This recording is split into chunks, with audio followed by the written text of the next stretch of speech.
Olá, seja muito bem-vindo. Hoje eu te convido a voltar no tempo e caminhar lentamente até a origem de um dos nomes mais grandiosos, temidos e contraditórios da história. Antes das espadas erguidas, antes dos impérios rasgarem continentes e antes de seu nome ser sussurrado como o de um deus, existiu apenas um menino, um garoto criado entre profecias, ambições e silêncios perigosos. Acomode-se, desacelere os pensamentos e aproveite o vídeo. Alexandre nasceu em um mundo onde a força definia o destino dos homens. Filho de Filipe II da Macedônia, um rei que conquistou pela guerra aquilo que outros jamais ousaram sonhar, ele cresceu cercado por soldados, estratégias e conspirações.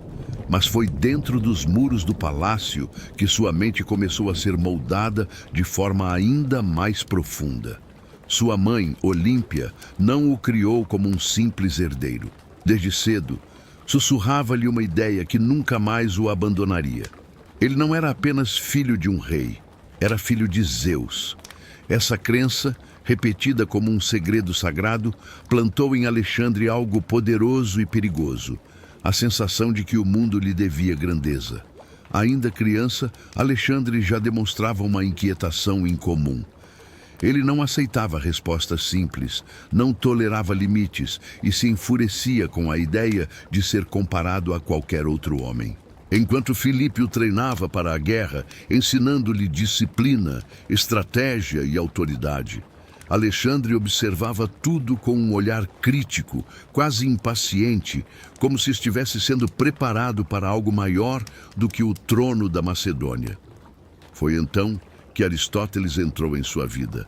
O maior filósofo de seu tempo passou a educar aquele jovem ardente, introduzindo-o à lógica, à ciência, à política e à filosofia. Alexandre absorvia cada ensinamento com intensidade absoluta. Mas não era o equilíbrio que o fascinava, era a ideia de grandeza. Nos versos da Ilíada, encontrou seu verdadeiro espelho. Aquiles não era apenas um herói, era um ideal de vida. Viver pouco, mas ser lembrado para sempre. Aos poucos, formava-se uma combinação rara e explosiva. A ambição de um rei, a mente de um filósofo e o ego de alguém que acreditava carregar sangue divino. Alexandre não se via como parte do mundo, via-se acima dele. E essa percepção silenciosa moldaria todas as suas decisões futuras. Mesmo antes de vestir uma coroa, ele já carregava um peso invisível. A necessidade constante de provar que era mais do que o filho de Filipe, mais do que um príncipe promissor, mais do que um homem comum. A Macedônia era pequena demais para seus sonhos. A Grécia, limitada demais para sua ambição. O mundo, ainda intacto, começava a parecer um convite. Ali, na infância marcada por expectativas impossíveis e ideias perigosas, não nasceu apenas um governante. Nasceu uma vontade incontrolável de ultrapassar todos os limites humanos. E quando alguém cresce acreditando que foi escolhido pelos deuses, o destino deixa de ser um caminho e passa a ser uma conquista. A morte de Filipe II não foi apenas um assassinato. Foi um rasgo brutal na estabilidade da Macedônia e um aviso silencioso de que o poder nunca permanece vazio por muito tempo. Durante uma celebração pública, cercado por aliados, generais e emissários estrangeiros, o rei caiu diante de todos, atingido por uma lâmina que encerrou sua vida em segundos. O choque foi imediato, mas a confusão foi ainda mais perigosa. O homem que mantinha o Reino Unido pela força e pela astúcia estava morto. E no lugar dele havia um jovem de apenas 20 anos, prestes a herdar um mundo cercado de inimigos. Alexandre entendeu algo que poucos compreenderam naquele instante. Não havia tempo para luto. Em reinos construídos sobre a espada, a fraqueza é percebida em silêncio e a hesitação custa vidas. Antes mesmo que o corpo do pai esfriasse, conspiradores já se movimentavam. Nobres questionavam sua legitimidade. Cidades gregas avaliavam a possibilidade de se rebelar. E reis vizinhos observavam atentos, esperando o momento exato de atacar. Para muitos, Alexandre era jovem demais, impulsivo demais, idealista demais para sobreviver naquele cenário. Mas o que viram a seguir não foi um garoto inseguro tentando provar seu valor. Foi um rei agindo com frieza absoluta. Alexandre eliminou rivais ao trono sem piedade. Possíveis traidores desapareceram rapidamente, alguns antes mesmo de terem tempo de se declarar inimigos. A mensagem era clara e direta. Não haveria disputa, não haveria divisão, não haveria misericórdia. O trono da Macedônia não estava aberto para debate. Quando se apresentou diante do exército, Alexandre falou não como herdeiro, mas como comandante. Prometeu glória, continuidade e vingança contra qualquer um que ousasse desafiar a Macedônia. Ele não pediu lealdade, exigiu. E, surpreendentemente, conseguiu. Muitos soldados que haviam servido ao seu pai reconheceram naquele jovem algo inquietante. A mesma determinação implacável, misturada a uma chama nova, mais intensa e mais perigosa. As primeiras rebeliões não demoraram a surgir. Cidades gregas acreditaram que aquele era o momento ideal para romper com o domínio macedônio. Alexandre respondeu com velocidade e brutalidade. Marchou sem aviso, esmagando qualquer resistência antes que ela pudesse se espalhar. Tebas, símbolo de orgulho e desafio, foi destruída quase por completo. Casas queimadas, muralhas derrubadas, habitantes mortos ou escravizados. Não foi apenas uma vitória militar, foi um aviso ao mundo inteiro. A partir daquele momento, ninguém mais duvidou. Alexandre não era apenas o filho de Filipe, ele era o novo poder. Um rei jovem, sim, mas disposto a ir mais longe do que qualquer outro para manter o controle. O sangue derramado na coroação não foi um acidente da história. Foi o preço de um reinado que começava com uma certeza absoluta. Para governar o mundo, primeiro era preciso ensinar o mundo a temer. Com o trono finalmente assegurado, Alexandre teve diante de si um silêncio inquietante. Não o silêncio da paz, mas aquele que antecede grandes tempestades. A Macedônia estava sob seu controle, mas o mundo ao redor permanecia instável, observando cada passo do jovem rei. Para muitos governantes, aquele seria o momento de consolidar fronteiras, fortalecer alianças e garantir anos de estabilidade interna. Para Alexandre, porém, a estabilidade era uma prisão disfarçada. Ele não havia sido moldado para conservar o que já existia, mas para avançar, romper e transformar. A Grécia, ainda traumatizada pela destruição de Tebas, mantinha uma obediência tensa. As cidades não eram aliadas por lealdade, mas por medo. Alexandre sabia disso. Sabia também que esse medo não duraria para sempre. Por isso, decidiu agir antes que o mundo tivesse tempo de respirar. Reuniu o exército herdado de Filipe, homens experientes, endurecidos por anos de guerra, e passou a liderá-los não como um soberano distante, mas como um companheiro de marcha. Ele comia o mesmo pão, dormia no mesmo chão, enfrentava o mesmo frio. Essa proximidade criou algo raro. Não apenas soldados obedientes, mas homens que acreditavam estar seguindo alguém extraordinário. Ainda assim, a desconfiança não desapareceu. Muitos generais mais velhos viam Alexandre como impulsivo demais, arriscado demais. Ele tinha coragem em excesso, diziam, e isso poderia custar caro. Mas cada decisão ousada parecia confirmar o oposto. Alexandre se movia com uma velocidade que confundia inimigos e aliados. Onde esperavam cautela, encontravam ataque. Onde aguardavam negociações longas, viam ação imediata. Ele parecia sempre um passo à frente, como se enxergasse o campo de batalha antes mesmo de pisar nele. Internamente, porém, Alexandre travava uma guerra silenciosa. O peso do nome do pai ainda o acompanhava.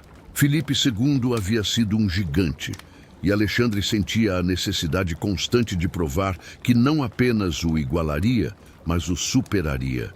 Essa pressão invisível alimentava sua ambição. Cada vitória precisava ser maior que a anterior. Cada risco mais ousado.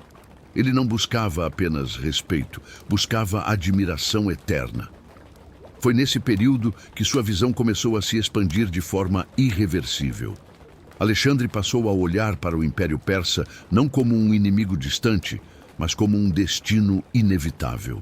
Dario III governava um território imenso, rico e antigo, sustentado por uma imagem de invencibilidade. Para muitos, atacá-lo seria loucura. Para Alexandre, seria a prova definitiva de que sua vida não fora construída para limites modestos. O jovem rei começou então a preparar algo que mudaria a história para sempre. Cada marcha, cada treino, cada discurso ao exército tinha um objetivo maior: atravessar o desconhecido e enfrentar o maior império do mundo.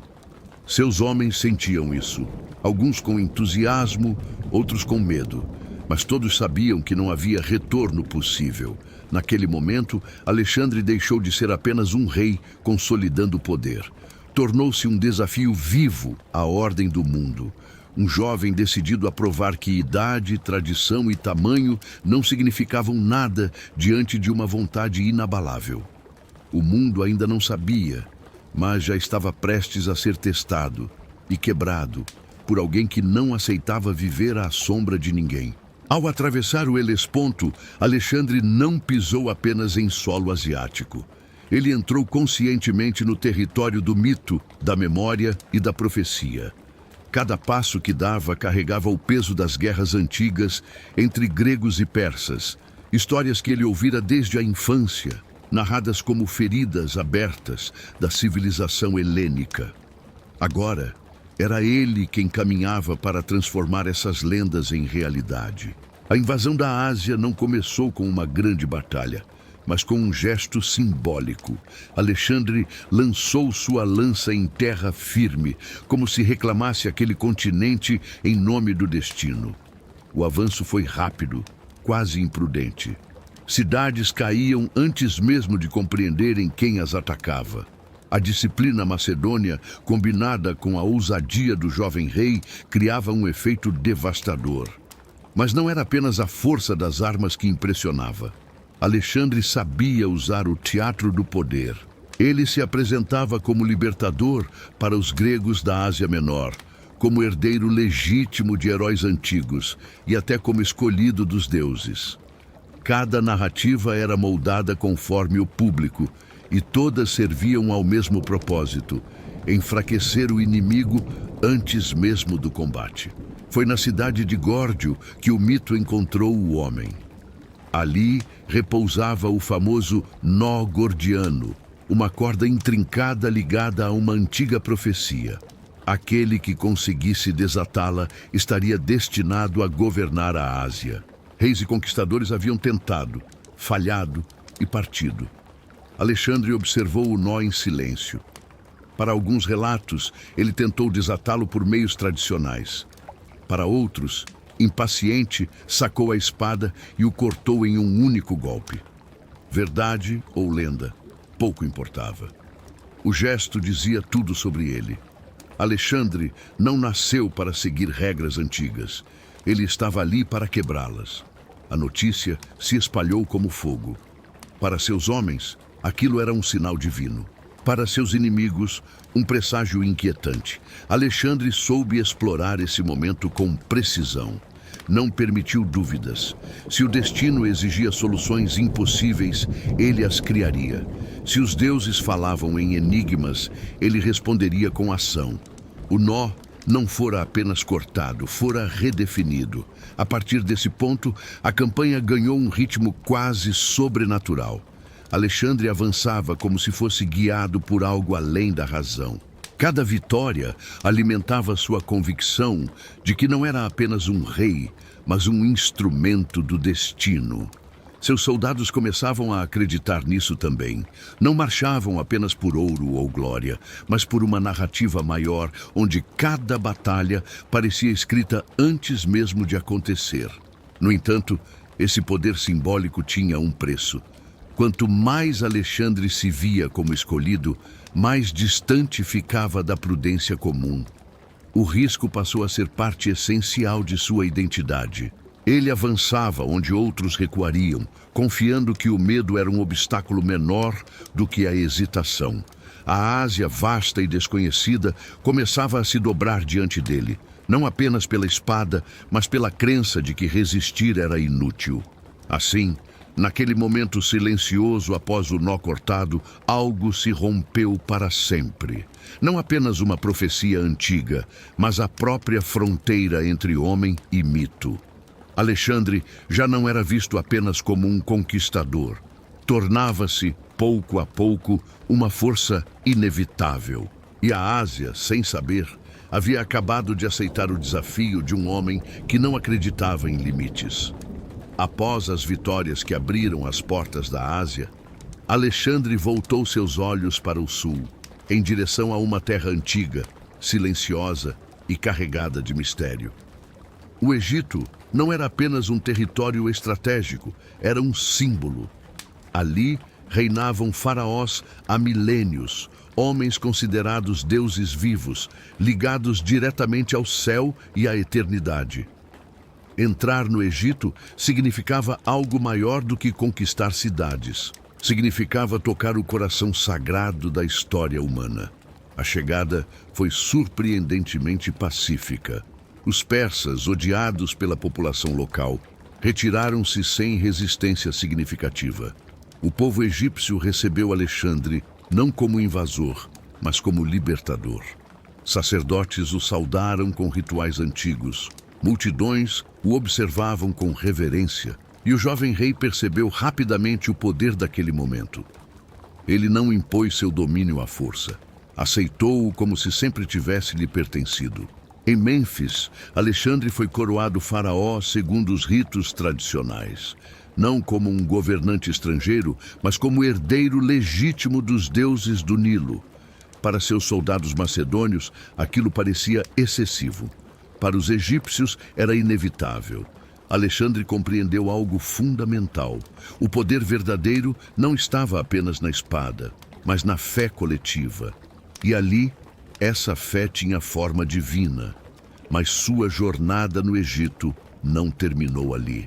Movido por um chamado quase obsessivo, Alexandre decidiu atravessar o deserto até o oásis de Siwa, onde se encontrava o famoso oráculo do deus Amon. A viagem foi longa e brutal. Areia sem fim, sol implacável, sede constante. Muitos acreditaram que ele jamais retornaria. Ainda assim, Alexandre avançou, como se fosse guiado por uma voz que apenas ele escutava. No templo de Amon, longe de testemunhas diretas, ocorreu um encontro envolto em mistério. O que foi dito ali jamais foi revelado por completo. Mas quando Alexandre saiu do santuário, algo havia mudado. Seu olhar carregava uma certeza nova, profunda. Os sacerdotes o trataram como filho de Amon, uma divindade que os gregos identificavam com Zeus. Não um protegido dos deuses, um descendente. A partir desse momento, a ideia deixou de ser apenas simbólica. Alexandre começou a agir como alguém que acreditava verdadeiramente em sua origem divina, não mais apenas rei da Macedônia, nem simples conquistador da Ásia. Ele agora se via como elo entre o humano e o divino, destinado a governar não por direito político, mas por vontade celestial. Essa transformação silenciosa teve consequências profundas. Seus homens começaram a perceber a distância crescer entre eles e o líder que seguiam. Alexandre já não caminhava apenas ao lado deles. Parecia avançar à frente, em um plano diferente. Ao mesmo tempo, sua presença tornava-se ainda mais poderosa. Reis, cidades e povos passaram a enxergá-lo com temor reverente. Como resistir a alguém que afirmava carregar o sangue dos deuses? No Egito, Alexandre fundou uma cidade que carregaria seu nome e seu sonho, Alexandria. Não era apenas um centro militar, mas um projeto de eternidade. Um lugar onde culturas se misturariam, onde o saber seria preservado, onde seu nome sobreviveria ao tempo. Mesmo antes de partir, ele já pensava no legado, na memória, na imortalidade. Quando deixou o Egito, Alexandre não era mais o mesmo homem que havia chegado. O deserto lhe dera algo que nenhuma batalha havia concedido: a convicção absoluta de que seu destino transcendia a vida comum. E com essa crença ardendo em seu interior, ele voltou-se novamente para o Oriente, agora não apenas como conquistador, mas como alguém que se julgava destinado a reinar sobre o mundo inteiro. A marcha de Alexandre continuou rumo ao coração do Império Persa, atravessando territórios que antes pareciam inalcançáveis. Cada cidade tomada reforçava a ideia de que nada poderia detê-lo. Mas foi em Persépolis, a joia do poder persa, que sua história sofreu uma das viradas mais simbólicas e mais controversas de toda a campanha. Persépolis não era apenas uma capital. Era um monumento ao luxo, à grandeza e à arrogância de reis que se acreditavam senhores do mundo. Palácios erguidos em pedra e ouro, colunas gigantescas, relevos que contavam vitórias antigas e humilhações impostas a povos derrotados. Para os macedônios, aquilo representava tudo o que havia sido perdido no passado, quando os persas haviam invadido a Grécia e queimado Atenas. Para Alexandre, Persépolis era um espelho do inimigo que ele havia superado. A cidade caiu sem resistência real. O rei persa já havia fugido e os portões se abriram diante do conquistador. Alexandre entrou como vencedor absoluto. Tesouros inimagináveis foram encontrados. Ouro, prata, joias acumuladas por gerações. Uma riqueza tão grande que levou dias para ser contabilizada. Ali, ele poderia ter encerrado sua campanha com glória eterna. Poderia ter governado como herdeiro legítimo do império derrotado. Mas algo dentro dele estava em conflito.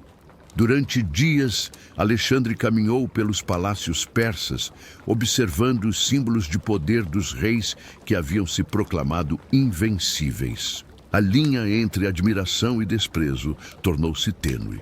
Ao mesmo tempo em que absorvia costumes persas, roupas, cerimônias e ideias, ele sentia o peso da história. Era impossível ignorar o passado de sangue, humilhação e guerra que ligava persas e gregos. Então veio a noite que mudaria tudo. Em meio a um banquete regado a vinho, música e excessos, Alexandre e seus companheiros celebravam a vitória. O álcool dissolveu limites e a atmosfera tornou-se carregada de impulsos. Foi nesse momento que surgiu a ideia, ou talvez o desejo oculto, de incendiar Persépolis. Alguns disseram que foi provocação. Outros, que foi vingança simbólica pela destruição de Atenas, décadas antes. Há também quem afirme que Alexandre apenas cedeu ao caos do instante. As chamas começaram pequenas e logo se tornaram incontroláveis. O fogo consumiu palácios inteiros, colunas ruíram, tetos dourados desabaram. A cidade que simbolizava o auge do poder persa transformou-se em um inferno, iluminando o céu da noite. Soldados observavam em silêncio. Alguns comemoravam, outros sentiam um desconforto profundo, como se algo irreversível estivesse acontecendo diante de seus olhos. Quando a embriaguez passou e o sol nasceu, Alexandre viu o que havia feito. Diante dele estavam apenas ruínas fumegantes. O gesto que deveria simbolizar vitória passou a carregar um peso diferente. Persépolis não era apenas um troféu destruído. Era a prova de que o conquistador também podia ser dominado por impulsos, emoções e excessos. Esse incêndio marcou uma ruptura invisível. Até então, Alexandre se apresentava como libertador, herdeiro legítimo, quase divino. A destruição de Persépolis revelou outra face. a do homem capaz de apagar séculos de história em uma única noite. Para alguns, foi justiça histórica. Para outros, loucura disfarçada de glória. A partir dali, seus próprios homens começaram a questionar silenciosamente quem ele estava se tornando. O rei, que dizia unir culturas, havia destruído o maior símbolo de uma delas. O líder racional mostrava sinais de descontrole. E o homem que acreditava ter sangue divino parecia cada vez mais distante da humanidade comum. Persépolis ardeu por uma noite. Mas o incêndio verdadeiro continuaria queimando dentro de Alexandre pelo resto de sua vida, como lembrança de que até os maiores conquistadores podem ser vencidos por si mesmos. Depois da queda de Persépolis, Alexandre acreditava que já havia ultrapassado todos os limites conhecidos do mundo. Ainda assim, algo dentro dele se recusava a parar. Não era apenas ambição. Era uma necessidade quase obsessiva de seguir adiante, de alcançar o ponto onde a terra acabava e o mito começava. Seus homens estavam exaustos, mas o rei olhava sempre além do horizonte, como se ali estivesse seu verdadeiro destino. Foi assim que o exército macedônio avançou rumo à Índia. A travessia foi brutal. Selvas densas substituíram desertos, rios gigantescos barraram o caminho e o clima tornou-se um inimigo invisível. Chuvas intermináveis, calor sufocante e doenças desconhecidas corroíam o corpo dos soldados. Muitos já não lutavam por glória, mas apenas por sobrevivência. Ainda assim, Alexandre seguia à frente, incansável, convencido de que estava escrevendo um capítulo que nenhum outro homem ousara imaginar. Na Índia, eles encontraram um mundo diferente de tudo o que já haviam visto. Reinos poderosos, exércitos numerosos, elefantes de guerra que pareciam monstros vivos, avançando sobre o campo de batalha. O choque cultural era absoluto. Mesmo assim, Alexandre venceu. Em batalhas sangrentas, mostrou mais uma vez sua genialidade militar, derrotando reis locais e abrindo caminho por territórios considerados inalcançáveis. Mas cada vitória tinha um preço. Os soldados estavam quebrados física e mentalmente. Muitos haviam deixado suas casas anos antes, acreditando que a campanha terminaria na Pérsia. Agora encontravam-se no que chamavam de fim do mundo. A distância da Macedônia parecia infinita. O medo crescia, não do inimigo, mas da ideia de que Alexandre jamais pararia. O próprio rei havia mudado. Vestia-se como um monarca oriental, exigia reverência quase divina e falava cada vez mais de seu destino como algo escrito pelos deuses. Para seus homens, aquele já não era apenas o general carismático que marchava ao lado deles. Era um soberano distante, consumido por uma visão que só ele enxergava. O ponto de ruptura veio às margens do rio Ífases. Ali, Alexandre ordenou que o exército avançasse ainda mais para o interior da Índia. Para ele, aquilo era apenas mais um passo. Para os soldados, era o limite final. Cansados, feridos e emocionalmente destruídos, eles se recusaram a seguir. Pela primeira vez em toda a campanha, o exército disse não ao homem que jamais fora contrariado. O silêncio que se seguiu foi pesado. Alexandre tentou convencer, ameaçou, implorou. Falou de glória eterna, de feitos imortais, de um mundo inteiro ainda não conquistado. Mas nada funcionou. Seus homens não queriam mais lendas. Queriam voltar para casa. Queriam viver. Diante da recusa coletiva, Alexandre foi forçado a ceder. Foi uma derrota sem espadas, sem sangue, mas profundamente humilhante. O rei, que acreditava ser invencível, descobria naquele momento que até mesmo um conquistador do mundo dependia da vontade daqueles que o seguiam. O retorno foi lento e doloroso. A marcha de volta pela Índia e pelo deserto foi marcada por perdas terríveis. Muitos morreram não em batalha, mas de fome, sede e exaustão. Cada passo parecia um lembrete cruel de que a ambição havia levado todos longe demais. A campanha indiana não foi apenas o fim da expansão de Alexandre. Foi o início do desgaste irreversível de sua imagem. O homem que queria alcançar os confins da terra encontrou algo muito mais perigoso: o limite humano. E a partir dali, a sensação de invencibilidade começou a ruir, abrindo caminho para o desfecho inevitável de sua história. Babilônia surgia no horizonte como um símbolo de tudo o que Alexandre havia conquistado. A cidade mais rica, mais antiga e mais grandiosa do mundo parecia o lugar perfeito para coroar sua jornada. Ali, entre palácios monumentais e muralhas colossais, o conquistador acreditava que finalmente poderia organizar o império impossível que havia criado. Mas Babilônia não seria o palco de um novo começo. Seria o cenário do fim. Alexandre retornou da Índia diferente. O brilho nos olhos ainda existia, mas seu corpo carregava as marcas de anos de excessos, feridas mal curadas e uma mente que jamais descansava. Banquetes tornaram-se frequentes, o vinho corria sem limites e o rei, que antes dividia o cansaço com seus soldados, agora parecia buscar refúgio em celebrações intermináveis, como se tentasse silenciar algo que crescia dentro dele.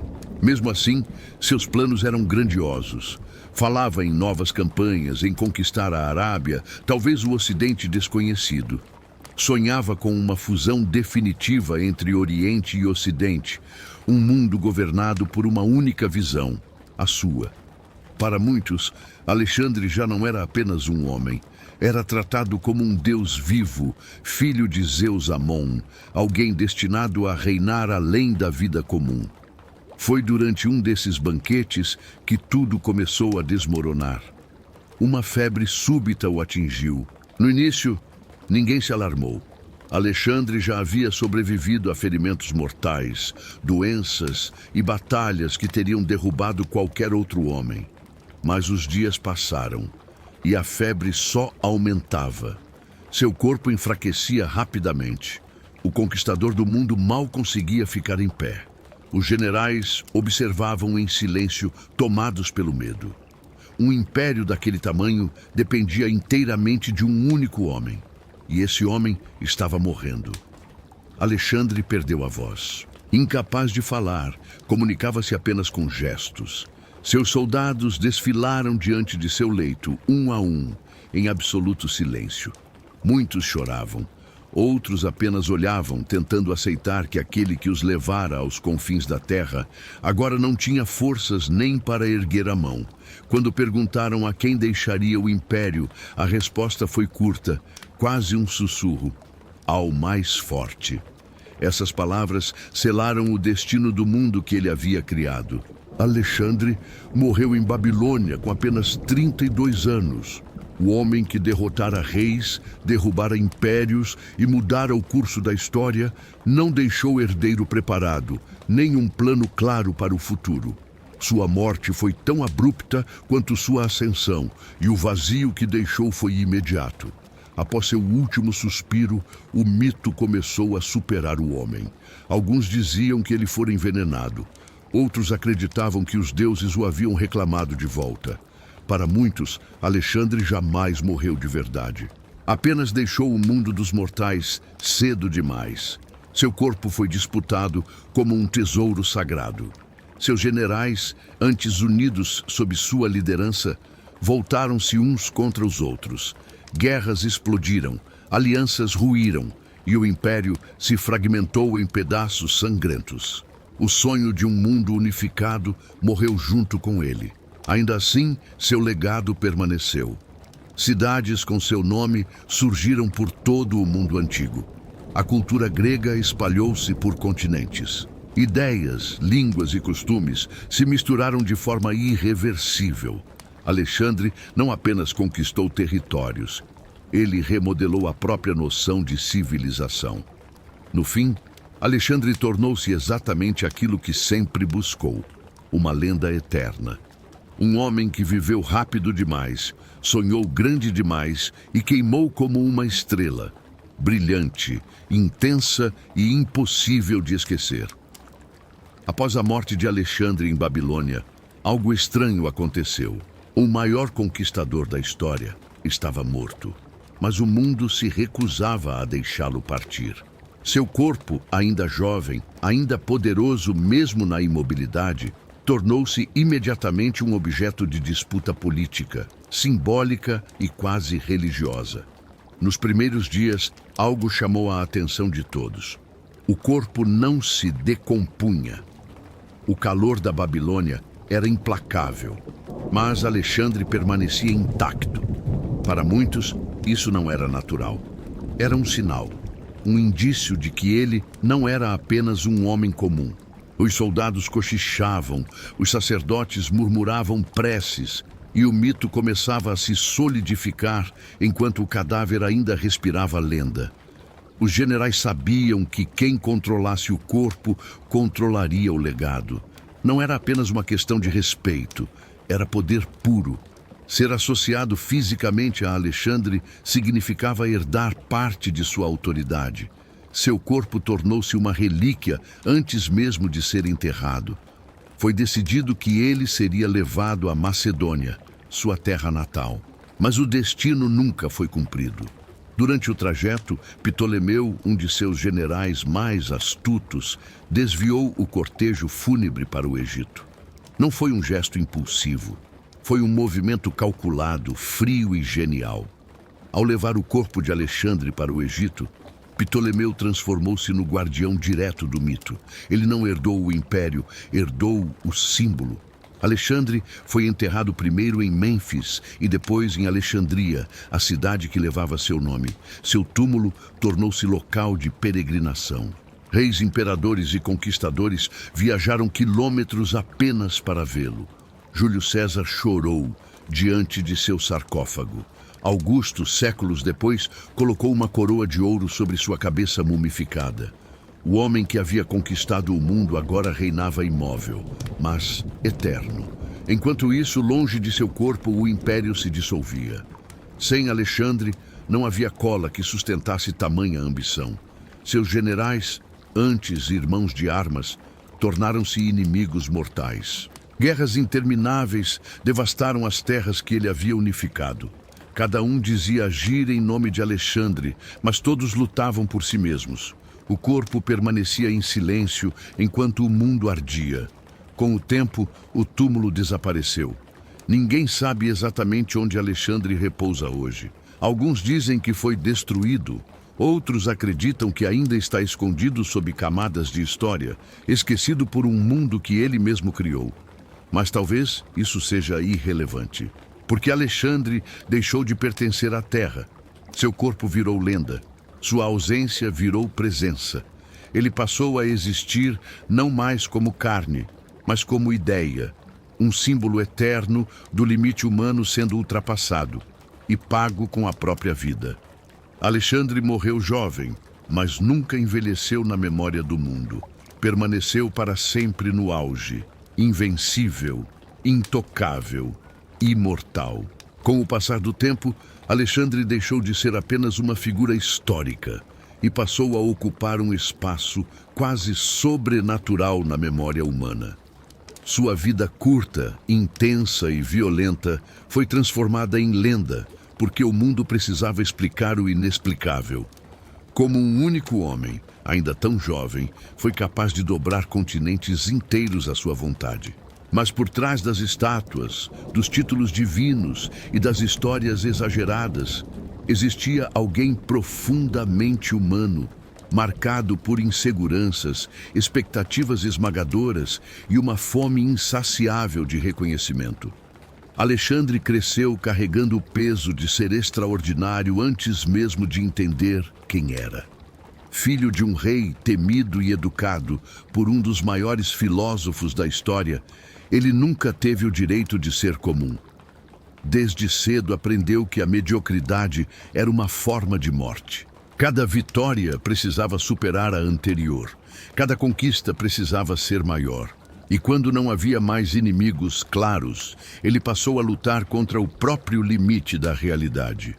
O mundo nunca foi suficiente. Ao conquistar tudo o que era possível, Alexandre descobriu algo que ninguém havia lhe ensinado. A vitória absoluta não traz descanso. Não existe trono alto o bastante para silenciar uma mente inquieta. Cercado por riquezas, títulos e exércitos, ele ainda era assombrado por dúvidas, traições e pela sensação constante de que precisava provar mais uma vez que merecia seu lugar na história. A glória se tornou uma prisão dourada. Sua morte não encerrou essa busca. Pelo contrário, ela a eternizou. Alexandre morreu jovem demais para falhar completamente e cedo demais para envelhecer. Isso o congelou no auge, sem decadência, sem arrependimento público, sem derrota final clara. O mito foi preservado porque a história nunca teve tempo de desconstruí-lo. Seus erros foram engolidos por suas vitórias. Suas crueldades, justificadas pela grandeza. Sua ambição, romantizada como destino. Mas o império que ele construiu revelou a verdade mais dura. Sem ele, tudo ruiu. Nenhuma estrutura era forte o suficiente para sobreviver sem sua presença. Seus generais lutaram entre si, seus territórios se fragmentaram, e a unidade que parecia eterna se mostrou frágil. Alexandre havia criado um mundo que só funcionava enquanto ele respirava. Quando ele partiu, o vazio ficou evidente. Talvez esse seja o verdadeiro legado de Alexandre. Não apenas as cidades, as batalhas ou os mapas redesenhados, mas o alerta silencioso de que a grandeza absoluta cobra um preço alto demais. Ele conquistou tudo, menos a paz. Dominou o mundo, mas nunca conseguiu escapar de si mesmo. Viveu como um deus entre homens, mas morreu como todo mortal, vulnerável, exausto e incompleto. Alexandre permanece eterno porque representa o extremo da ambição humana. Ele nos fascina porque viveu o que poucos ousam sonhar e porque pagou com a própria vida por isso. Seu nome atravessou séculos não apenas por aquilo que construiu, mas pelo vazio que deixou. Um vazio que ainda hoje ecoa, perguntando em silêncio até onde vale a pena ir para se tornar imortal.